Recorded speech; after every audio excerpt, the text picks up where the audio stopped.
Como eu estava falando, o fisco vai olhar a responsabilidade tributária no Código Tributário Nacional e, a partir dessas hipóteses de responsabilidade tributária, vai identificar a necessidade de se fazer a colocação de determinada pessoa no lançamento, né? Então você vai ter justamente a averiguação de toda a situação. Então, voltando para aquele exemplo ali de duas empresas que fazem uma recepção ali com palhaço, buffet, etc. Ele vai identificar quem fez o que, qual o valor, a composição, se há necessidade de fazer alguma imputação de multa, etc. Vai calcular a quantidade e vai identificar quem são os parceirinhos aí, quem deveria figurar provavelmente na situação de contribuinte, na situação de responsável. Então, justamente, o auditor fiscal da Receita, que identificar a hipótese de pluralidade de sujeitos passivos na execução de procedimento fiscal relativos a tributos administrados pela Receita, deverá formalizar a imputação de responsabilidade tributária no lançamento de ofício. Então vocês vejam que nessa situação em que desde já, quando faz-se o lançamento, já é possível identificar o responsável tributário, ele deve ser trazido no lançamento. Se o fisco não trouxer o responsável no lançamento, então não haverá constituição de crédito tributário em relação a essa pessoa, não haverá responsabilização dessa pessoa e, por óbvio, então você tem das duas uma.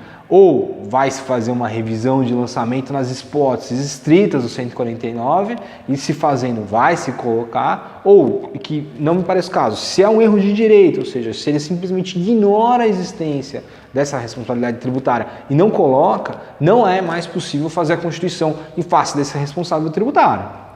E veja, inclusive, que a gente agora tem que fazer um pequeno parênteses aqui para falar justamente dessa questão de pluralidade de sujeitos passivos que ele chama aqui. A pluralidade de sujeitos passivos, o Código Tributário Nacional fala que o sujeito ativo é quem pode basicamente cobrar e o sujeito passivo se bifurca um contribuinte e um responsável. O contribuinte é aquele que tem relação direta com o fato gerador e o responsável é aquele que teria uma relação oblíqua, uma relação indireta com o fato gerador. Então, quando eu falo sujeito passivo, quando eu trago o termo, a locução sujeito passivo, eu estou me referindo ou ao contribuinte ou ao responsável. E aí você vai ter que identificar qual é qual. Então, por isso que ele fala de quando houver pluralidade de sujeitos passivos. Ele não quer dizer quando tiver contribuinte, responsável, quando tiver com dois contribuintes, quando tiver... Não, ele quer falar que seja contribuinte, seja responsável. Se eu tiver mais de uma pessoinha que eu possa responsabilizar, contribuinte ou responsável tributário, eu vou fazer, eu, fisco, vou fazer, né?